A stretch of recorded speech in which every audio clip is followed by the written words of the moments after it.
제가 늘 불자님들께 드리는 이야기가 있습니다. 부처님 가피는 분명히 존재한다. 지극한 마음, 간절한 마음, 정성스러운 마음으로 부처님을 부르면 반드시 가피가 우리와 함께한다라는 말씀을 늘 드렸습니다. 그래서 제가 늘 말씀드리죠. 불보살의 가피는 현재 진행형이다. 수백 년 전에 쓰여져 있는 옛날 구닥다리 불교 설화집에 기도 열심히 해서 부처님 가피 받았다는 그런 구닥다리 불교 설화 이야기가 사실은 지금 이 순간에도 현재 진행형으로 지금 현재 이 순간에도 똑같은 체험의 세계가 펼쳐지고 있다. 부처님의 가피는 분명히 존재한다 라고 말씀을 드립니다. 얼마 전에 놀라운 이야기를 들었습니다. 너무나 놀랍고 너무나 아름다운 이야기라서 제가 몸에 막 털이 솟구치는 느낌이었습니다. 우리 불교TV 이 BTN에 정말 좋은 프로그램이 많잖아요. 정말 좋은 프로그램이 많아요. 그 중에 그 좋은 프로그램 중에서도 제 입으로 얘기하려니까 웃겨가지고 또 좋은 프로그램 중에서도 손꼽히는 프로가 또 우리 바로 소나무 아닙니까? 내 입으로 얘기하려니까 민망하다. 네, 하여튼 우리 소나무가 지금 거의 8년이 넘어가고 있는데 10년이 코앞으로 다가오고 있는데도 수많은 불자분들에게 수많은 애청자들에게 한결같이 사랑을 받고 있지 않습니까? 근데 소나무 말고도 정말 우리 불교TV BTN에 좋은 프로그램이 많습니다. 그런데 이 소나무를 제작하고 있는 우리 PD님이 우리 BTN 불교TV에 출가라는 프로그램도 지금 제작을 함께하고 있습니다. 함께 이제 만들고 있는데 그 출가라는 프로그램에 정말 좋으신 스님들 나오셔서 당신이 출가한 이야기, 당신이 수행하시는 이야기가 진솔하게 펼쳐지고 있는데요. 우리 많은 불자님들께서 그 너튜브로도 쉽게 찾아볼 수 있습니다. 너튜브에 이제 불교TV 출가라는 프로그램 함께 좀 많이 보시면 좋을 것 같습니다. 정말 좋은 내용이 많더라고요. 그때 이번에 우리 PD님이 천은사의 동은 스님이라는 그 스님과 함께 출가라는 그 프로그램을 진행을 했는데요. 스님이 너무 좋으시고 또 그 스님의 출가 이야기가 너무 마음에 와닿고 감동받았다라고 우리 소나무 PD님이 이야기해 주시더라고요. 왜요? 왜 그래요? 무슨 이야기인데요? 했는데 저도 듣고 깜짝 놀랐습니다. 와, 너무 좋다. 야, 너무 아름답다. 우와, 감동이다. 그래서 PD님, 이 이야기가 우리 BTN의 출가라는 프로그램에 천은사 동은스님 이야기가 나왔지만 너무 내용이 좋으니까 더 많이 우리 불자님들께 소개하고 싶습니다. 그래서 우리 소나무에서도 요 가피 이야기를 좀 해도 되겠습니까? 라고 이제 우리 PD님하고 상의를 해서 오늘 또 감동이 가득한 이야기를 전해드릴까 합니다. 이 천은사의 동은이라는 스님이 계세요. 저보다는 한참 선배 스님이시죠. 지금 이제 예순을 갓 넘으셨대요. 이제 예순을 60을 이제 넘으신 스님이신데 이 동은 스님께서 군대를 제대하고 젊은 나이에 군대를 제대하고 막 20대 초중반에 군대 제대해서 사회생활 첫걸음을 하고 있었을 때였대요. 새로운 부푼 꿈을 안고 희망을 가지고 이제 한번 열심히 살아보자라는 마음으로 사회생활을 하려는 그런 첫걸음에 평소에 이렇게 자꾸 현기증이 좀 오시더래요. 현기증이. 어지럼증이 있으셨는데 그리고 한 번씩 이렇게 코피를 쏟았대요. 어지럽고 이렇게 코피를 쏟으면서 그냥 젊은 나이에 내가 너무 몸을 무리해가지고 너무 일을 많이 해서 과로 때문에 좀 어지럽고 코피를 좀 흘리나 보구나라고 그렇게만 생각을 했는데 어느 날 그때가 25살 때쯤이었대요. 25살쯤 어느 날 길을 가다가 픽 하고 그냥 쓰러져서 정신을 잃어버렸대요. 머리가 어찔 하더니 퍽 하고 그냥 쓰러져서 정신이 뚝 하고 그냥 끊겨버렸대요. 도저히 이거 상태가 좀 심각하다 생각이 되어서 병원에 가서 정밀 검사를 받았답니다. 그렇죠. 당연히 몸에 좀 이상이 있다 싶으면 병원에 가야 돼요. 또 요새는 현대의학이 얼마나 발달했어요. 검사 결과 아이고고고 혈액암이었대요. 혈액암. 저도 사실 혈액에 암이 있다는, 혈액암이란 게 있다는 것도 뭐 얼마 전에나 알았어요. 유명한 그 영화 배우 되는 분이 혈액암이 걸렸다 해가지고 혈액에도 혈액암?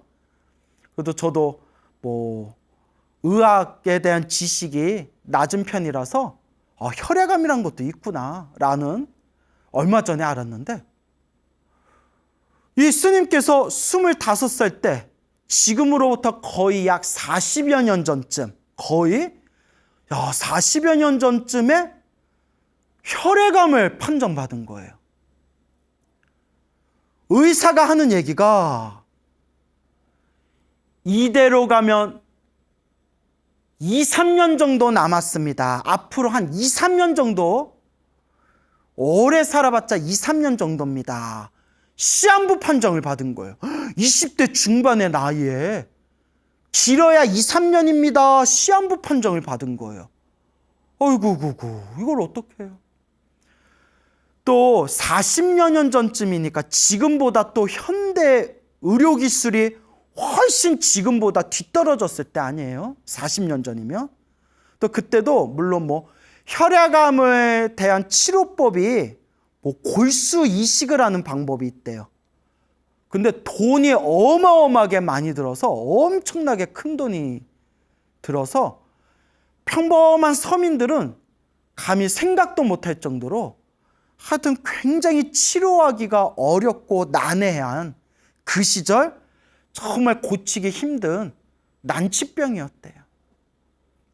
지금이야 뭐 지금도 암은 무서운 병이지만 그래도 현대의학이 많이 발달해서 여러 가지 방법과 또 여러 가지 또 치료할 수 있는 여러 길들이 있잖아요. 그리고 상당히 또 암을 정복했다고 말할 수는 없지만 암 환자 생존율이 굉장히 길어졌다, 뭐 이런 이야기도 제가 본 기억이 있습니다.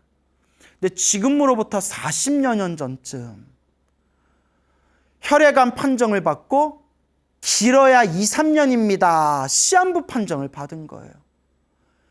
이걸 어떻게 해요? 시골에 계신, 고향에 계신 부모님, 또 어머님은 아이들 5남매 키우느라고 고생하시는 어머니, 그 5남매의 장남이었던 자기 자신이 이제 시한부 판정을 받았으니 그때 그 마음에서 느끼는 괴로움이 이루 헤아릴 수가 없었대요. 왜 나에게 이런 일이 닥치는 걸까? 왜 내게 이런 일이 생긴 걸까? 왜 나한테 이런 일이, 왜 나에게 이런 시련이 온 걸까? 삶이란 무엇인가? 죽음이란 무엇인가? 왜 이런 병이 생긴 건가? 그 마음에 아주 지독한 방황이 찾아왔대요. 방황이. 얼마나 마음이 심란했겠어요. 그것도 여러분 20대 중반 젊은 나이에 시한부 판정을 받았으니 얼마나 마음에 크나큰 그런 방황이 찾아왔겠습니까? 몇 날 며칠을 하던 일을 다 놓아버리고 몇 날 며칠을 그냥 떠돌아다녔대요. 아무 데서나 자고 잠잘 곳이 없으면 그냥 길에서도 자고, 노숙자 마냥 이 집 저 집 가서 그냥 밥도 좀 얻어먹고, 그렇게 하염없이 전국 곳곳을 방황을 하면서 다녔대요.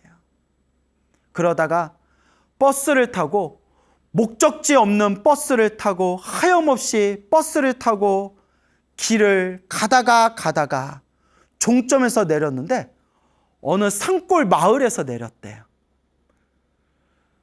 물어서 어느 스님이 계시다는 토굴에 찾아가서 그 토굴에서 지쳐서 쓰러지듯이 누워가지고 하룻밤을 보내게 되었답니다. 주인도 없는, 스님도 없는 토굴에서 하룻밤을 지쳐 쓰러져서 잠을 자다가 아침에 이렇게 눈을 떴대요. 아침에 싹 눈을 떴는데 그때 자던 방 안의 벽에 햇볕이 창가에 싹 스며들듯 비춰오면서 눈을 이렇게 비비고 있는데 벽에 글씨가 보이더래요. 벽에 글씨가 보이더래요. 그 글을 보는 순간 가슴을 땡 치는 것 같은 엄청난 충격을 받았대요. 그 글이 뭐냐? 우리 불자라면 한 번쯤은 들어봤을 아주 유명한 부처님의 말씀, 슈타니파타 경전의 말씀. 벽에 이런 글이 붙어 있더랍니다. 소리에 놀라지 않는 사자와 같이, 그물에 걸리지 않는 바람과 같이, 진흙에 물들지 않는 연꽃과 같이, 무쏘의 뿔처럼 혼자서 가라. 슈타니파타에 나오는 아주 유명한 말씀입니다. 그걸 보는 순간 엄청난 무언가 정신적인 충격이 느껴지면서 눈이 번쩍 뜨이는 느낌이 들더래요. 그래서 뭔가 마음이 개운하고 시원한 느낌이 들면서 그날 벽에 붙어있는 그 글을 보면서 마음속 방황에 마침표를 딱 찍었대요. 오늘로써 나의 방황은 끝이다. 나는 내가 가야 할 길을 알았다. 나는 출가하겠노라. 출가해서 삶이란 무엇인지, 죽음이란 무엇인지, 왜 살고 왜 죽는 건지, 그리고 이 병의 원인이 무엇인지, 생사, 삶과 죽음, 우리 인간의 근원적인 가장 큰 질문이죠. 생사, 태어나고 죽음, 삶과 죽음을 가슴속 화두로 삼아서 내가 머리 깎고 출가하여 이 답을 얻겠노라. 그리고 그날로 이제 출가하고자 하는 마음의 결심에 딱 세우게 됩니다. 와, 멋있다. 너무 멋있지 않아요? 그렇게 출가하기 전에 고향집에 갔대요. 차마 부모님을 뵙고 저 출가하겠습니다 라는 입이 떨어지질 않아서 자고 계시는 부모님, 두 분 부모님 자고 계시는 그 방문 앞에 편지로 간곡하게 그렇게 부모님께 자신의 마음을 편지에다가 한 글자 한 글자 손글씨를 적은 뒤에 편지를 방문 앞에 놓고, 방문 앞에서 출가하기 전에 부모님 방문 앞에서 부모님을 향해 9번 절을 했대요. 9번 절을 했답니다. 9번. 3번씩 3번 절을 했대요. 왜냐? 처음 3번 절을 한 것은 낳아주시고 길러주셔서 감사합니다. 감사합니다. 낳아주시고 길러주신 부모님 은혜 감사합니다. 그래서 3번을 절하고, 또 2번째 3번을 절한 것은 내가 출가하고 난 뒤에 언제 볼 줄 몰라서, 혹은 앞으로 영영 못 볼 수도 있어서, 부모님이, 내가 출가하고 나서 부모님이 먼저 돌아가시거나 혹은 볼 수 없을까 봐 미리 인사드립니다. 볼 수 없을까 봐 미리 인사드립니다. 그렇게 3번을, 부모님이 돌아가시고 난 뒤에 그때 인사 못 드릴까 봐 또 3배를 드리고, 마지막에 내가 먼저 죽을 수 있기 때문에, 내가 먼저 죽을 수 있기 때문에 나 죽기 전에 마지막 인사드립니다 하고 3번째 3배를 들었답니다. 그래서 3번, 3번, 3번, 9번 절을 부모님께, 주무시고 계시는 부모님 방문 앞에 편지 하나 탁 놓고 부처님께 절을 하고 길을 떠납니다. 그리고 가게 된 곳이 강원도 월정사로 머리 깎고 출가를 하게 됩니다. 이것도 다 인연법이겠죠, 여러분? 모든 게 다 인연법이에요.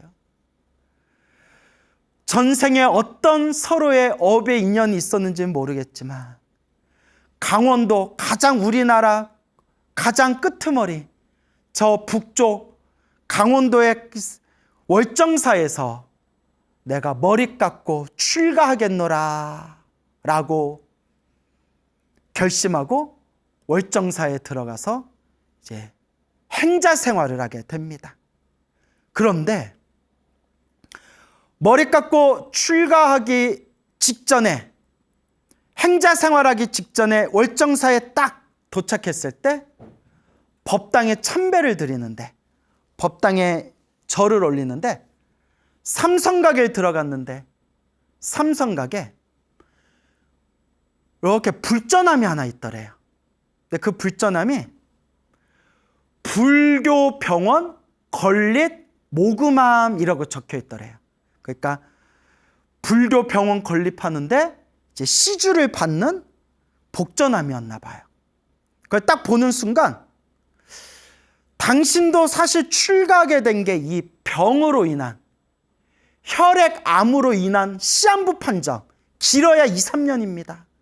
시한부 판정을 받았기 때문에 고민하고 방황하다가 결국 삼가 죽음이라는 숙제를 풀기 위해서 머리 깎고 출가하고자 결심을 세운 것이지 않습니까? 그때 하필이면 삼성각에 불교병원 건립모금이라고 적혀 있어서 주머니를 뒤져가지고 주머니에 있는 전 재산을 딱 꺼냈더니 100원이 있더래요. 100원. 와. 그래도 나도 주머니에서 전 재산 이렇게 다 빼면 그래도 몇만 원은 나올 것 같은데, 저도 뭐 카드까지 합치면 제법 되겠죠. ATM 현금 인출기에서 그래도 꽤 뺄 수 있을 텐데. 웃자고 한 말이고요. 지금 온 그 주머니를 뒤져서 전 재산에 딱 꺼낸 게 100원, 동전 한 입이 있더래요. 100원. 그 100원이 누군가에게는 보잘것없는 동전 한 입일 수 있지만, 그 사람에게는 당장 주머니에서 꺼낼 수 있는 전 재산이었어요. 그 100원의 동전 한 입을 불전에 넣습니다. 복전함에 넣어요. 모금함에, 불교병원 모금함에 넣으면서 이와 같이 간절하게 발언을 세웁니다. 부처님, 만약 제가 부처님 은혜로 다시 살 수 있다면, 다시 제가 살 수 있다면 이번 생 오직 부처님 은혜를 갚는 마음으로 평생을, 이번 생을 중생을 도우며 살아가겠습니다 라고 정성스러운 마음으로 발언을 했다고 합니다. 그 100원 동전 한 입을 넣으면서 부처님, 제가 이번 생 다시 살 수 있다면, 건강을 되찾을 수 있다면, 제가 이번 생 죽지 않고 제가 살아난다면 평생 중생을 위해 살아가겠습니다. 부처님 은혜 갚으면서 중생을 도우면서 살겠습니다. 그렇게 머리 깎고 출가하고 행자 생활을 살게 됩니다. 그리고 그 행자 생활을 하면서 절 일을 하면서 온갖 허들의 일, 절에 있는 온갖 잡무를 맡으면서도 항상 마음속 틈틈이 놓치지 않고 간절하게 기도했다고 합니다. 정말 간절하게 기도했대요. 그래서 뭐라고 표현하냐면 피를 토하는 마음으로 기도했다. 얼마나 간절했겠어요, 여러분. 여러분, 내 삶이 길어야 2, 3년, 길어야 3년 시한부 인생이다. 이제 나한테 남은 세월이 얼마 남지 않았다라는 게 딱 알게 된다면 얼마나 내 염불이 얼마나 간절하겠어요. 얼마나 간절하겠어요. 그와 같이 간절하게 피를 토하는 마음으로 간절하게 기도를 하셨대요. 그리고 어느 날 아마 몇 개월 정도 지났겠죠. 몇 개월이 지나 어느 날 팔각 국층 석탑, 월정사를 대표하는 아주 우리 소중한 불교 문화죠.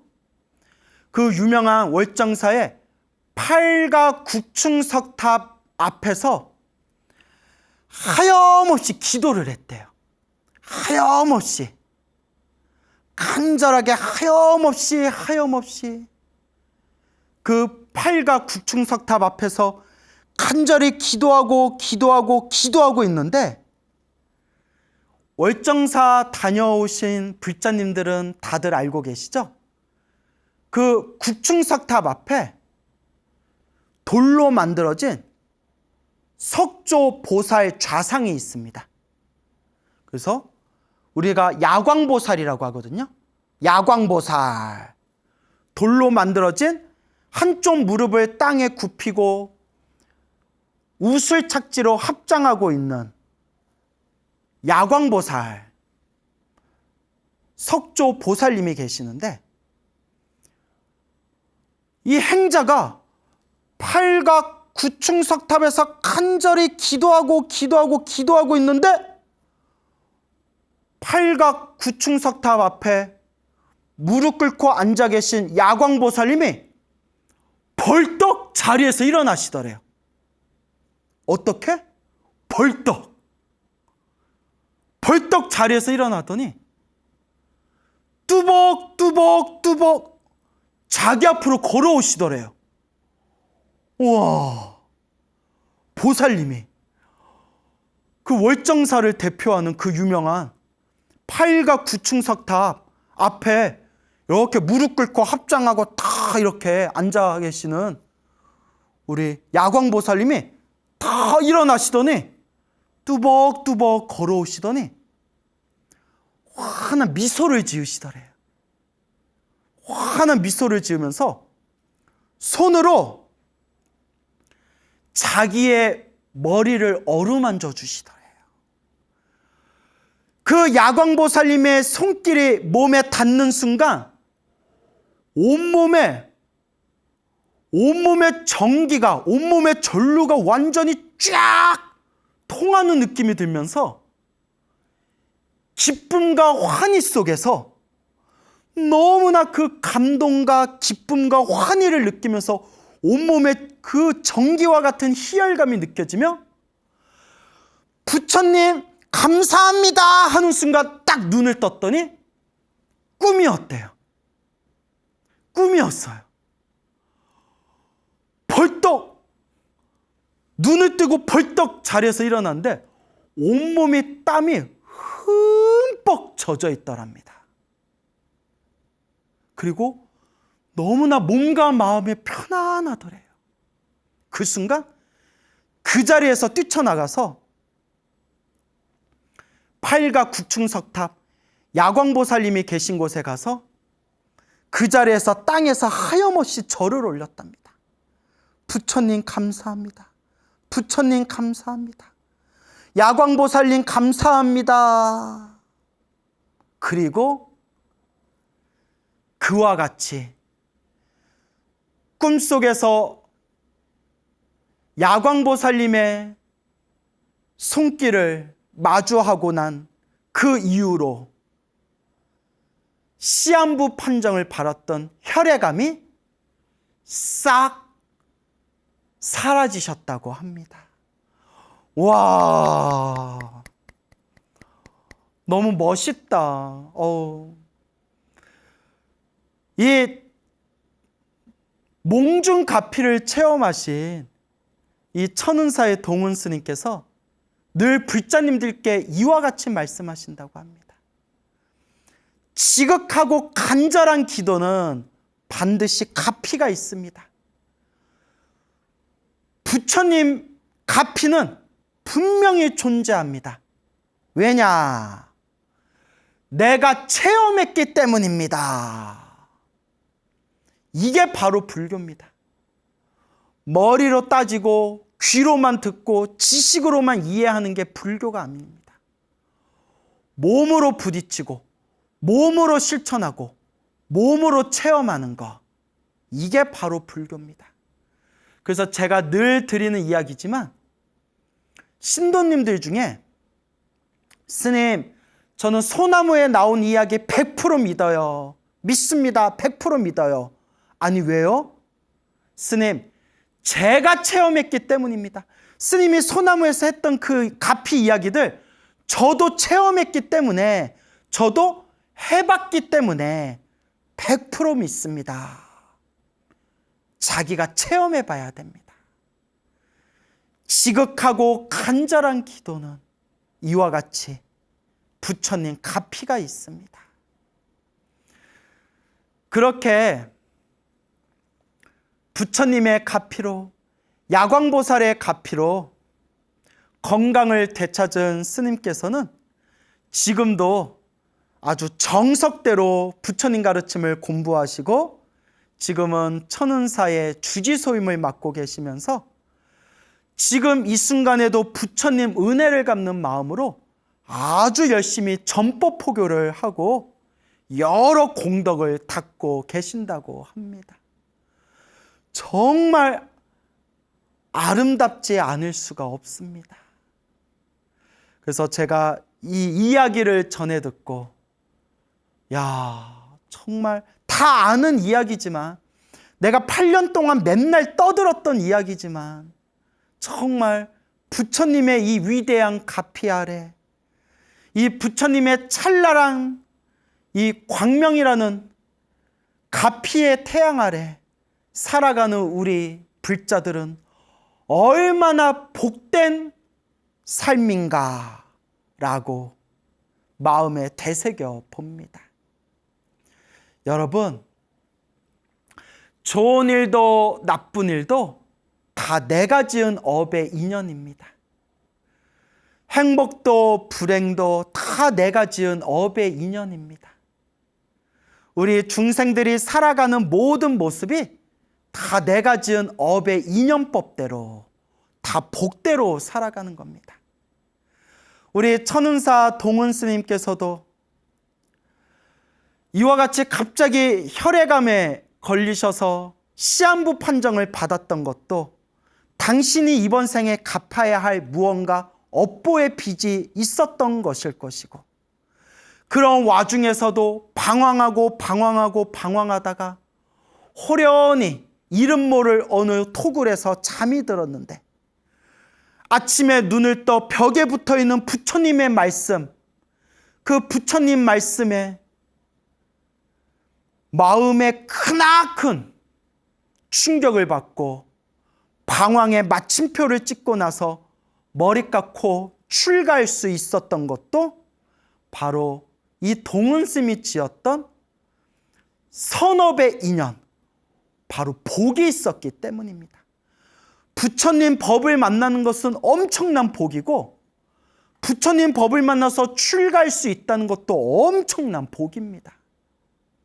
그리고 출가하고 난 뒤에도 그 고된 행자 생활을 하면서도 간절하게 기도할 수 있었다는 것도 바로 성근, 착할선 뿌리근, 착한 뿌리가 있었다는 증거입니다. 참으로 찬탄합니다. 참으로 수위찬탄 올립니다. 여러분, 좋은 일도 나쁜 일도 다 내가 지은 업의 인연이라고 했습니다. 힘들고 괴롭고 답답할 때일수록 더 간절히 기도해야 됩니다. 더 간절히 기도해야 됩니다. 시작 없는 옛적부터 지금까지 살아오면서 알고 지었건 모르고 지었건 탐욕과 성냄과 어리석음에 물들어 몸과 말과 생각으로 지은 그 업보가 얼마나 많단 말인가. 그러나 내가 과거 전생에 지은 복과 착한 뿌리가 있어서 이번 생 이렇게 사람으로 태어나 소중한 부처님 법을 만났구나. 다행입니다. 감사합니다. 다행입니다. 감사합니다. 라는 마음으로 힘들고 괴롭고 답답할 때일수록 더 간절하게 기도해야 됩니다. 간절하게 기도해야 됩니다. 물론 기도를 많이 하고 열심히 절에 다니고 열심히 기도했는데도 나쁜 일이 생길 때가 있습니다, 여러분. 나쁜 일이 생길 때가 있습니다. 단, 늘 여러분들께 말씀드렸죠. 간절히 기도하고 간절히 정성스럽게 기도했는데도 내 삶에 힘들고 괴롭고 나쁜 일이 자꾸 생긴다면,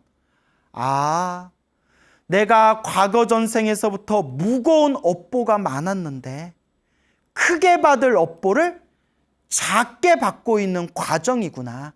크게 받을 업을 작게 받고 있구나. 크게 갚아야 할 빚을 지금 작게 갚고 있는 것이구나 라고 마음의 중심을 딱 세워서 이 불심의 마음으로 부처님을 의지하고 부처님을 향하는 마음으로 더욱더 간절하고 정성스럽게 마음을 닦고 닦아 나아가야 합니다. 부처님 갚이는 분명히 있습니다. 다만 빨리 받냐 늦게 받냐, 크게 받냐 적게 받냐, 그러한 차이가 있을 뿐이지 부처님을 향한 내 간절한 기도의 갚이는 분명히 존재합니다. 분명히 존재합니다. 그러니 여러분, 간절히 기도하세요. 지금 이 순간에도 기도해야 됩니다. 불교TV 보고 소나무 보면서 귀로만 듣지 마시고 귀로는 들으면서 입으로는 아미타불, 아미타불, 관세음보살, 관세음보살, 지장보살, 지장보살, 노는 입에 염불하듯 지금 이 순간 염불하고 지금 이 순간 기도해야 됩니다. 우리가 이 인생을 살아오면서 우리의 삶에 펼쳐진 그 모든 일들을 다 내가 지은 업의 인연대로 살아가고 있구나, 다 내 복대로 살아가고 있구나라는 것을 마음에 명심하시기 바랍니다. 저도 지금 생생하게 살아계시고 지금 이 순간에도 부처님의 은혜를 갖기 위해서 열심히 수행하고 계시는, 전법 포교하고 계시는 그 선배 스님의 놀라운 가피 이야기를 들으면서 저도 다시 한번 마음으로 역시 이 사바세계, 이 괴로움의 세상, 믿고 의지할 최고의 존재는 바로 우리 부처님이구나라는 것을 다시 강하게 확신하게 되었습니다. 부처님께서 늘 말씀하십니다. 항상 복을 지어라. 결국 자기가 받는다. 선업을 지어라. 결국 내가 받게 된다. 공덕을 닦아라. 결국 내가 뿌린 씨앗은 내가 그 열매를 맺게 된다. 라고 부처님께서 늘 말씀하셨습니다. 그래서 우리는 늘 좋은 인연을 지어야 됩니다. 항상 좋은 인연을 지어야 됩니다. 그럼 좋은 인연 중에 가장 최고의 좋은 인연이 무엇일까요? 맞습니다. 부처님과 맺는 인연이 가장 좋은 인연입니다.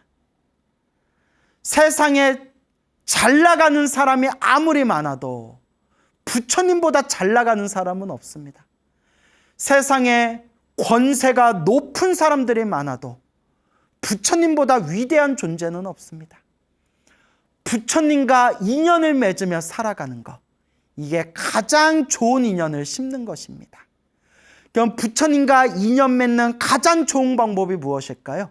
부처님과 인연 맺는 법, 가장 좋은 방법 첫걸음이 바로 염불입니다. 염불, 생각할 염, 부처불, 부처님을 생각해라. 부처님을 생각해라. 입으로 소리를 내든 입으로 소리를 내지 않든 마음으로 부처님을 생각해라. 그것이 바로 부처님과 나와의 주파수를 하나로 맞추는, 부처님과 인연 맺는 가장 좋은 방법입니다. 그래서 여러분 항상 염불하셔야 됩니다. 간절하게 염불하셔야 됩니다. 염불도 어설프게 염불하면 가피도 어설프게 오더라고요. 깔짝깔짝 염불하면 가피도 깔짝깔짝 오더라고요. 간절하고 정성스럽게 염불하면 가피도 힘있게 그 가피의 에너지가 나와 함께하는 것을 느끼게 됩니다. 간절하게 기도하고 간절하게 염불해서 가피를 받으신 불자님들의 공통점이 있습니다. 그거는 따로 기도하는 시간, 기도하지 않는 시간을 따로 두지 않고 그냥 아침에 눈 뜨면 저녁에 잠들 때까지 그냥 일상에서도 간절하게 일상에서도 정성스럽게 기도했다는 공통점이 있습니다. 조금 깔짝 기도하고 조금 어설프게 기도하면서 왜 나는 가피가 없을까? 나는 왜 영험이 없을까? 라는 그런 생각조차도 놓아버리고 오직 부처님이 지금 내 가슴 속에 함께 하신다. 부처님이 나와 함께 하신다라는 마음으로 기도하는 시간, 기도하지 않는 시간을 따로 구분하는 게 아니라 끊임없이 아침에 눈 뜨면 저녁에 잠들 때까지 하염없이 부처님을 부르고 부처님을 부르면서 부처님을 향하고 부처님을 향하는 것입니다. 부처님을 의지하고 부처님을 믿고 부처님의 가르침에 내 몸과 마음을 의지하시기 바랍니다. 항상 여러분들 삶에 부처님 가피가 충만하실 겁니다. 우리가 부처님의 가르침을 공부하면서 반드시 인연법이라는 것을 명심하셔야 됩니다. 인연법. 우리 앞에 펼쳐진 모든 현상이 인연 따라 일어나고 인연 따라 사라질 뿐, 그 인연법 안에 절대 우연은 없습니다. 모든 것은 인연법, 인연의 흐름이다. 다 내가 지은 업의 인연의 흐름이다. 그래서 이 인연법을 다른 말로 인과법이라고도 부릅니다. 인과법. 모든 것에 원인이 있고 결과가 있다. 내가 지은 원인 따라서 그 결과를 받게 된다. 그래서 우리 부처님께서 항상 좋은 인연을 지어라. 복을 심어라. 선업을 닦아라. 공덕을 쌓아라. 내가 지은 업은 반드시 내가 받게 된다라고 부처님께서 팔만대장경에서도 간곡하게 말씀하셨습니다. 그래서 부처님도 분명히 말씀하셨고 큰 스님들도 수없이 말씀하셨지만 우리 중생들 사는 모습이 다 자기 업대로 살아가는구나. 나는 과거 전생 어떤 업을 지었기에 지금 이번 생 이와 같은 모습으로 살아가고 있는가.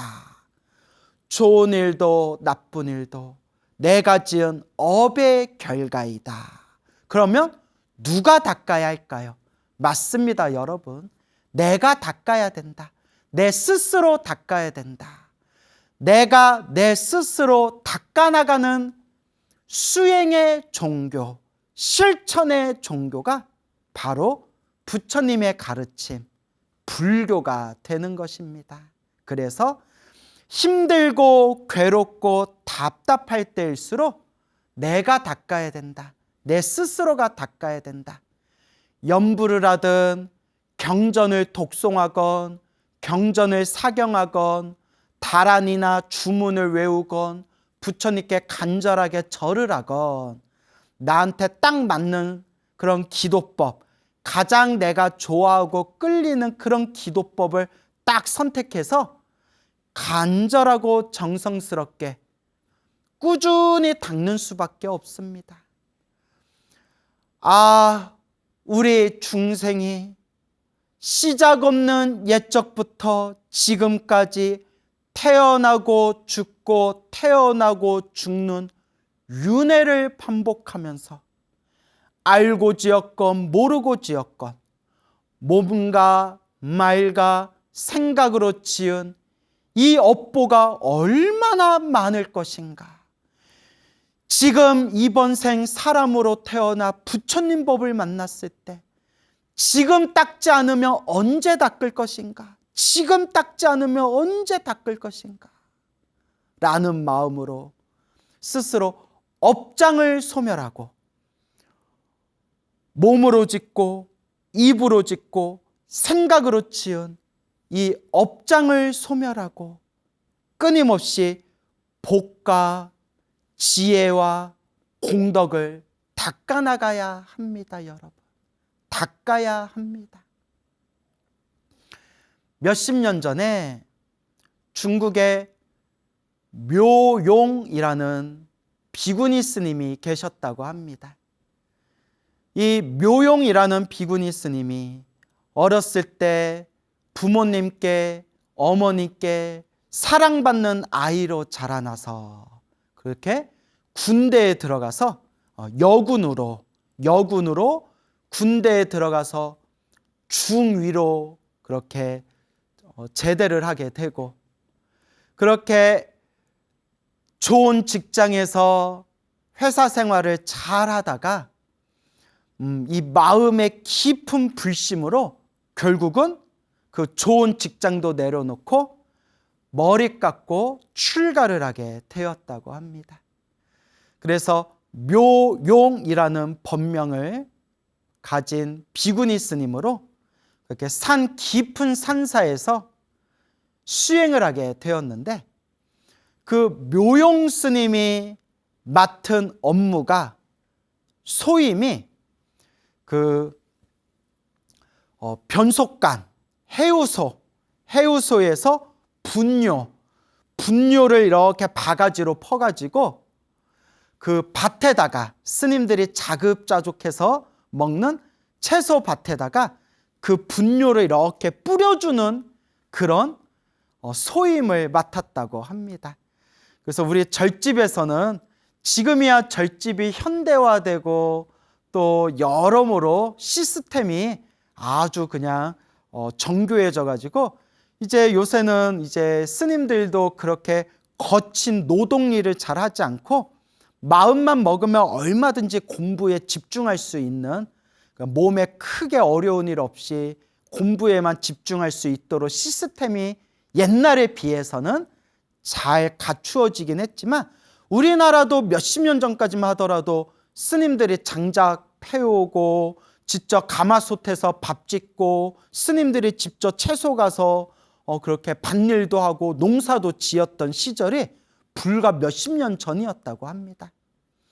그래서 요 묘용 비구니 스님도 그 변속간에서 긴 바가지로 분뇨를 퍼가지고 채소밭에다가 이렇게 이제 뿌려주는 그런 업무를 담당했는데, 그렇게 불공 시간에 이 새벽 예불, 사시 예불, 저녁 예불, 이렇게 예불 시간에는 그 사원에 있는 모든 스님들이 빠지지 않고 모두 다 참석을 해서 부처님께 불공을 드려야 되기 때문에 그렇게 분뇨를 채소밭에다가 분뇨를 뿌리고 채소를 가꾸고 밭일을 하던 요 묘용스님도 예불 시간만 되면 불이 나게 이제 대충 몸 닦은 뒤에 이제 법당에 들어가서 부처님께 예배드리고 부처님께 불공을 올려야 되는데, 이제 막 분뇨 같은 거 뿌리고 밭에서 밭일하다 보면 막 신발 같은 거에 막 이렇게 덕지덕지 지저분한 게 많이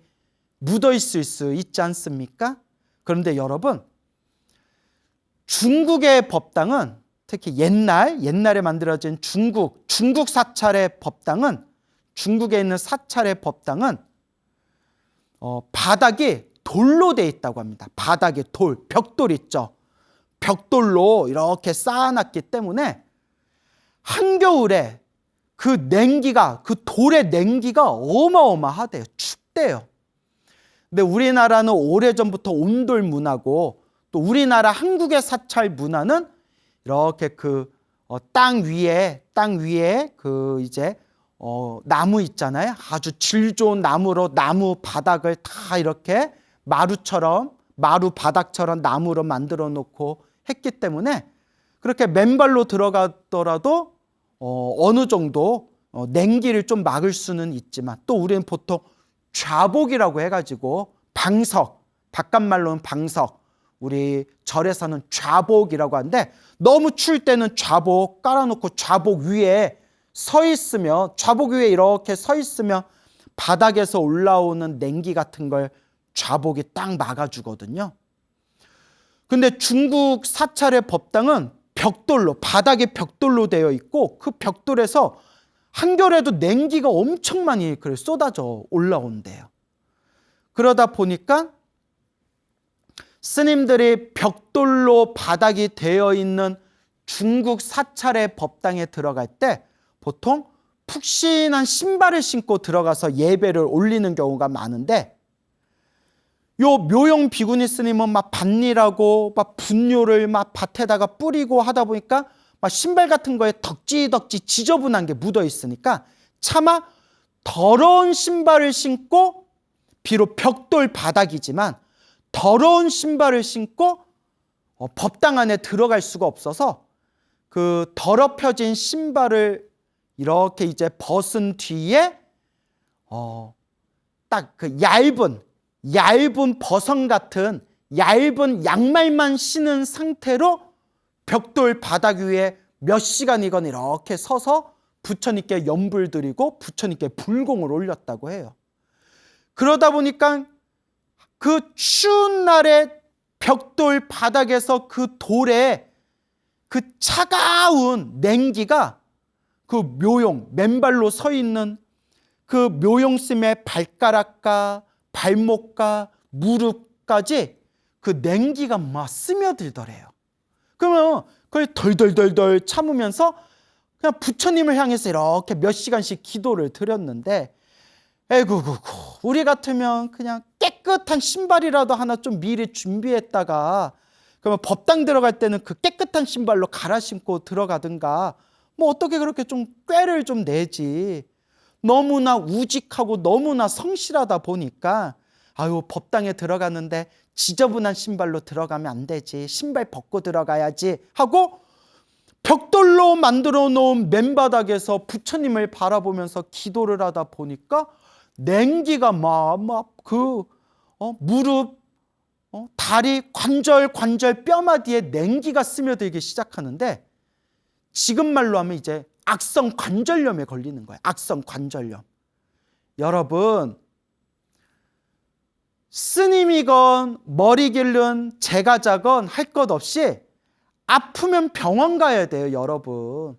그래서 우리 팔만대장경에 보면 서가모니 부처님도 주치의가 있었어요. 지바카라는 주치의가 있어서 부처님도 몸이 불편할 때 지바카라는 의사가 와서 부처님을 그렇게 병세를 살펴보고 약을 지어드리는 내용이 팔만대장경에도 나와요. 그래서 이런 내용이 나옵니다. 부처님은 중생들의 병고를 치료해 주시고 중생들의 괴로움을 어루만져 주시는 분인데 왜 부처님이 병에 걸려서 의사를 만나 약을 받아 드시냐? 이해가 안 된다. 후대에 그런 내용이 나와요. 그래서 팔만대장경에 어떤 내용이 나오냐면 부처님이 만약 의사를 만나지 않고 약을 드시지 않는 그런 모습만 보여주시다 보면, 야, 이거 중요한 거예요.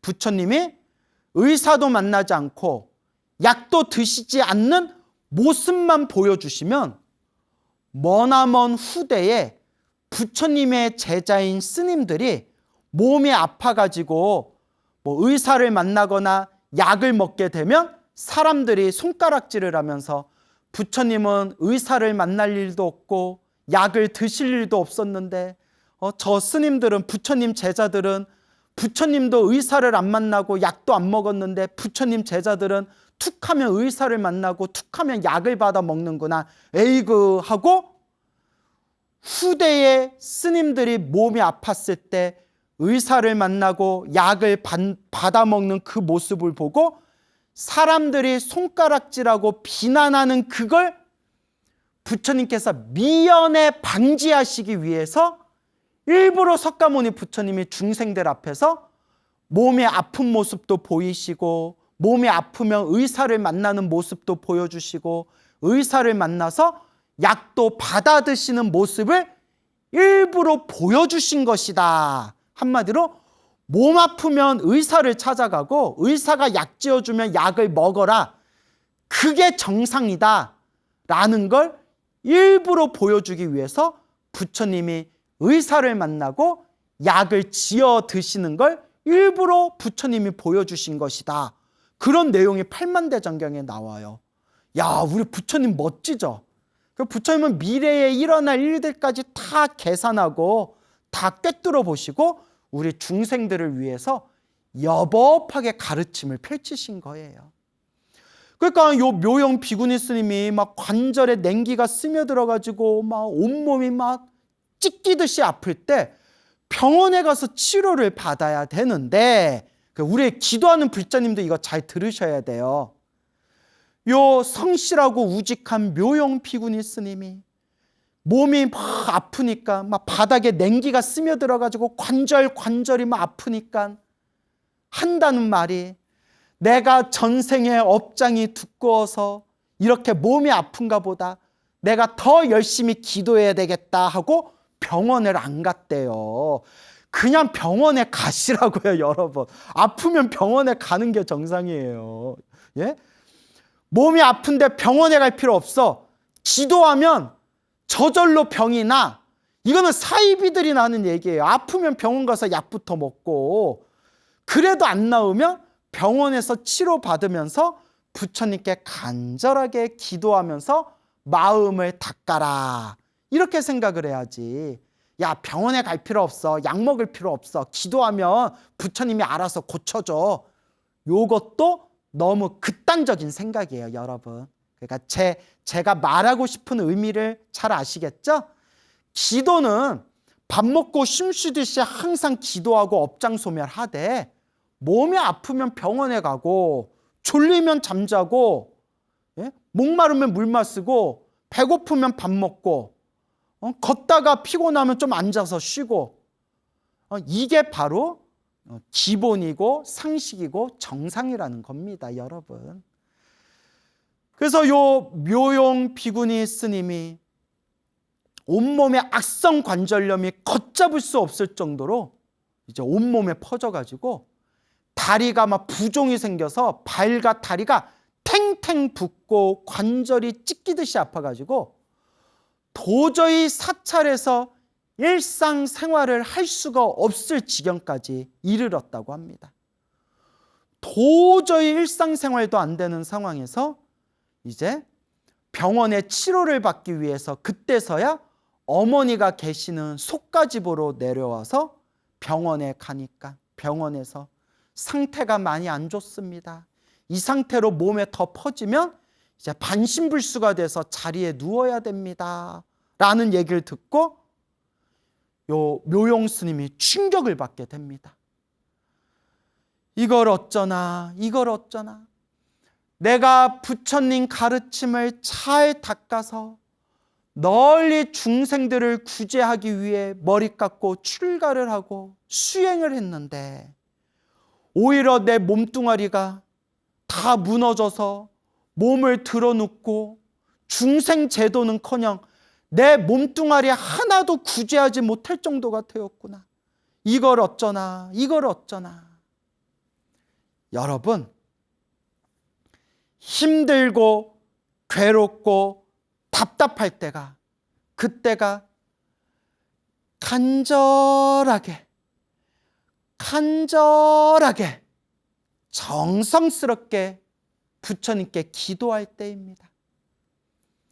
염불을 하든지 경전을 독송하든지 사경을 하든지 다란히 주문을 외우든지 부처님께 간절히 절을 올리든지 어떤 기도를 하든 가장 내가 하고 싶은 끌리는 기도법을 딱 선택한 뒤에 살든 죽든 인연법에 맡기겠다. 죽을 때 죽더라도 간절하고 정성스럽게 기도해서 조금이라도 내가 업장소멸하고 가겠다라는 마음으로 힘들고 괴로울 때가 간절하게 기도할 때입니다. 그래서 부처님께 이와 같이 발언합니다. 거룩하신 부처님, 제가 과거 전생에 지은 업보가 두터워서 널리 중생을 구제하지는 못할 망정 제 몸뚱아리 하나도 구제하지 못하는 지경에 이르렀습니다. 제가 간절하고 정성스러운 마음으로 제가 제 몸에서 피를 내어 제 핏방울로 대방광 불 화엄경 사경을 시작하겠습니다. 부처님의 가피로 제 업장이 빨리 소멸하고 건강을 회복하기를 발언합니다. 이 모든 공덕을 중생들에게 회양하오니 모든 중생과 다 함께 깨달음을 얻기를 발언합니다. 부처님. 그리고 그날부터 어머니 속가집에서 깨끗한 책상 하나 다 펼쳐놓고 옆에 화엄경 경전과 깨끗한 이제 노트 한지로 된 종이를 딱 놓은 뒤에 10개의 손가락에 그 우리 사열침 있죠. 사열침을 10개의 손가락에 사열침을 찔러가지고 피를 쭉쭉 빼가지고 그 핏방울을 모아서 그 핏방울로 정성스럽게 대방광 불화엄경 사경을 한 글자 한 글자 정성스럽게 사경을 시작했다고 합니다. 손가락에 피를 내다가 피가 더 이상 나오지 않으면 손등에 혈관에다가 사열침을 찔러가지고 거기서 피를 내서 그 핏방울로 정성스럽게 화엄경을 사경했다고 합니다. 와, 근데 여러분, 이거 절대 따라하시면 안 돼요. 절대 따라하시면 안 돼요. 근데 요 묘용 비구니 스님이 그 차가운 벽돌 바닥에 신발 벗고 들어가서 몇 시간 동안 냉기를 이겨내면서 막 냉기 속에서 막 기도했을 때 내가 이미 알아봤지만 정말 성실하고 우직하고 훌륭한 분이지만 약간 성격이 좀 빡센 데가 있으신 것 같아요. 그러니까 여러분 절대 막 핏방울 피 뽑아가지고 사경하고 이런 거 절대 따라하지 마세요. 요새 먹물 좋아요. 먹물 좋고 요새 펜도 좋으니까 그냥 우리는 정성스럽게, 그래서 제가 이렇게 얘기해요. 핏방울을 뽑아가지고 피를 뽑아서 사경하려는 그 마음으로 그냥 펜 좋은 거, 붓펜으로 펜 좋은 걸로 그냥 그런 마음가짐으로 사경을, 건강한 몸으로 사경을 해라, 이렇게 말씀드리고 싶어요. 또 그럴 분 안 계시겠지만 또 요거 소나무 방송 보고 그래 기도하면 저 정도로 빡세게는 해야 돼, 나도 오늘부터 피 뽑아서 사경해야 되겠다, 절대 따라하지 마세요. 이런 거 함부로 따라하는 거 아니에요. 저 분명히 이런 거 함부로 따라하지 말아라 분명히 말씀드렸습니다. 다만 그런 간절한 마음, 그런 정성스러운 마음을 우리 불자가 교훈으로 삼자. 참으로 대단하십니다. 참으로 훌륭하십니다. 어쩜 저렇게 간절하고 어쩜 저렇게 정성스러울까. 교훈으로 되새기자. 이제 이 정도로 받아들여야지 절대 집에서 피 뽑아가지고 사경하지 마세요, 여러분.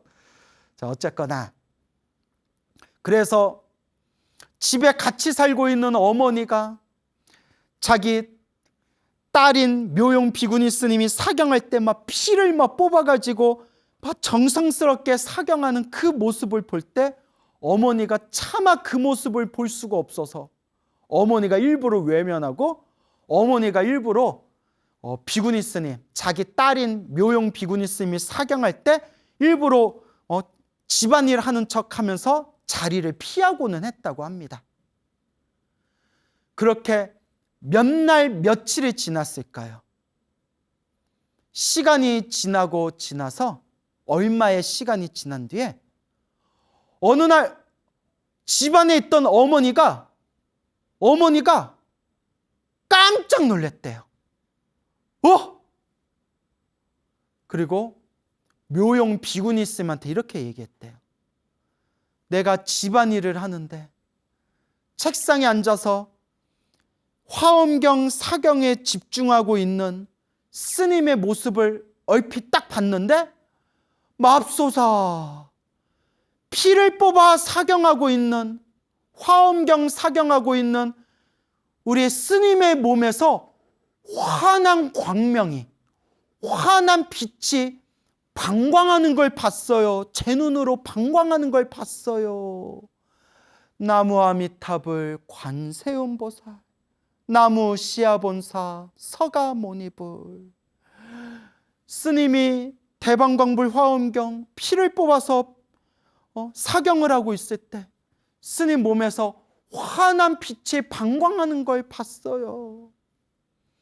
그렇게 대방광불 화엄경 4권을 다 사경을 마칠 때쯤에 어느 순간 자신의 모습을 보니 발과 다리에 퉁퉁 부었던 부종이 빠져있고 온몸에 찢기듯이 아팠던 그 악성 관절염 통증이 사그러든 걸 느끼고 혹시나 하는 마음으로 병원에 가서 다시 정밀검사를 받았는데 의사가 깜짝 놀라면서 스님, 무슨 일이 있었던 겁니까? 몸에 있었던 그 질환이, 병이 싹 사라졌습니다. 스님, 부처님 카피인가 봅니다. 라고 의사조차도 쏘스라치게 놀랐다고 합니다. 스님의 그 몸에 있던 병이 싹 사라진 거예요.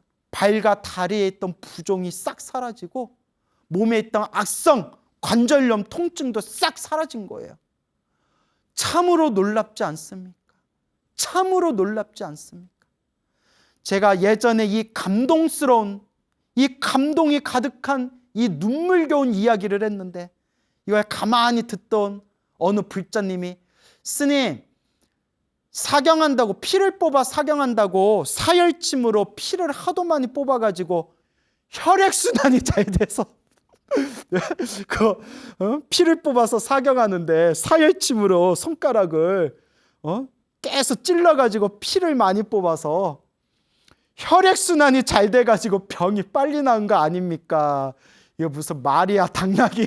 또 제가 그 얘기를 듣고 어안이 벙벙 이게 무슨 말이지? 하고 제가 한번 웃었던 적이 있었는데 그렇게 이제 병이 싹 사라졌대요.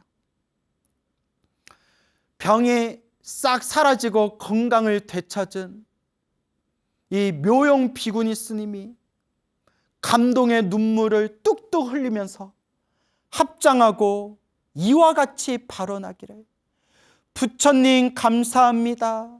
부처님 감사합니다. 거룩하신 부처님 미래 세상 영원토록 부처님께 공양을 올리겠습니다. 부처님 거룩하신 부처님 영원토록 신구의 삼업 몸과 입과 생각을 청정히 하여 깨끗이 하여 공양을 올리겠습니다. 부처님 미래 세상이 닿도록 영원토록 중생을 위해 살고 중생을 위해 죽겠습니다. 이것이 바로 이와 같은 거룩한 마음을 안욕따라 삼맥 삼보리심, 보리심이라고 부릅니다. 보리심. 모든 중생을 괴로움에서 건지겠습니다. 모든 중생을 구제하기 위해서 저는 위없는 깨달음을 얻겠습니다. 제가 위없는 깨달음을 얻고 모든 중생이 영원한 행복을 얻는 그날까지 영원토록 세세생생 보살행을 닦겠습니다. 안욕따라 삼맥 삼보리심, 보리심이라고 부릅니다. 이 보리심이 불교에서 말하는 우주에서 가장 거룩한 마음이라고 합니다. 우주에서 가장 거룩한 마음, 안욕따라 삼맥 삼보리심, 보리심을 명심하시기 바랍니다. 그리고 이 보리심을 4개 문장으로 줄이면 바로 사옹서원이 되는 겁니다. 사옹서원. 중생을 다 건지겠습니다. 번뇌를 다 끊겠습니다. 법문을 다 배우겠습니다. 불도를 반드시 이루겠습니다. 이 사옹서원을 한 문장으로 만들면 모든 중생 다 함께 성불하여 지이다. 원공법계 제중생 차타일시 성불도.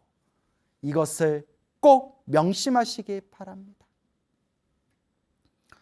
몸에 그토록 자신을 괴롭혔던 병이 싹 사라졌는데 그렇게 뛸 듯이 기뻐했던 어머니가 눈빛이 싸해지더래요. 눈빛이 싸해지면서 어머니가 이렇게 얘기하더래요. 스님, 병이 났으면 어서 절로 돌아가십시오. 스님이 여기 뭐하러 있습니까? 이제 병이 나았으니까 어서 절로 돌아가세요.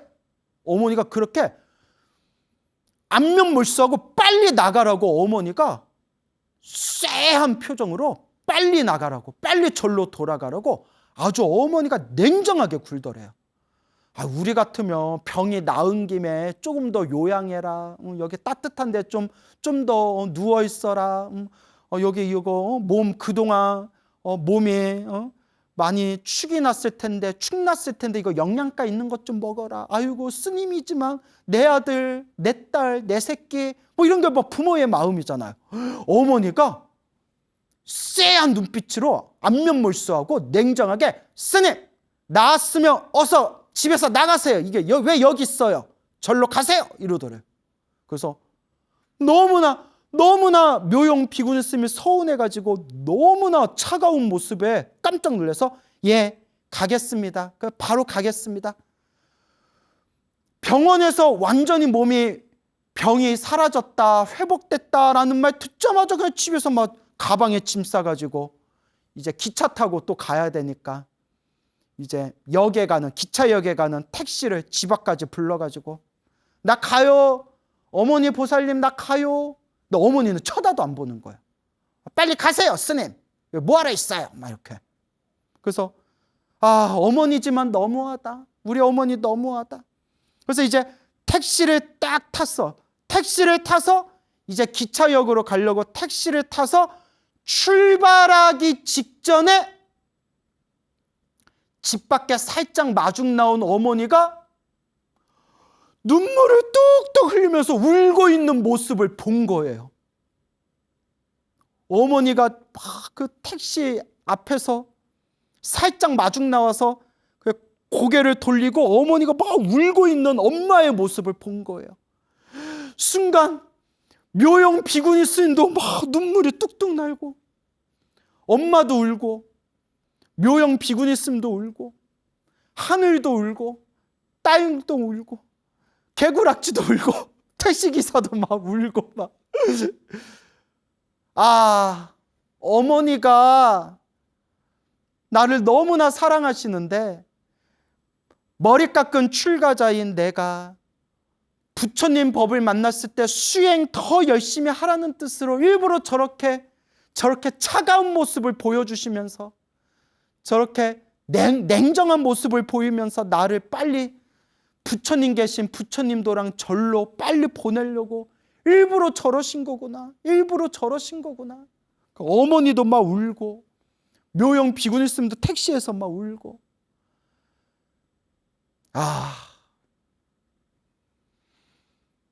이런 모습을 보고 어찌 수행하지 않을 수가 있겠습니까? 어머니의 이런 모습을 보고 어찌 중노릇을 올바르게 하지 않을 수 있겠습니까? 그렇게 절로 돌아온 묘용 비구니 스님은 부처님의 은혜를 갚는 마음으로 화엄경을 포함해서 묘법 연화경 수많은 경전들을 정성스럽게 사경하고 그리고 여러 가지 복지 운동을 펼치면서 많은 분들에게 봉사하고 부처님의 가르침을 전법 포교 열심히 하면서 부처님 은혜를 갚으며 수행과 전법 포교를 열심히 하고 있는 그런 묘용 비구니 스님의 이야기가 되겠습니다. 나무아미탑을 관세음보살, 지장보살 마사, 나무 시아본사 서가모니벌 부처님 감사합니다. 늘 우리 중생들을 자비의 손길로 어루만져 주시고 괴로움에서 우리 중생을 구제해 주소서. 나무 마바냐 바라미. 여러분 행복해지고 싶습니까? 행복한 삶을 창조하고 싶습니까? 복을 지으십시오. 선업을 쌓으십시오. 공덕을 닦으십시오. 복과 선업과 공덕의 힘이 여러분들을 진정한 행복의 길로 이끌어 줄 것입니다. 여러분 성불하세요.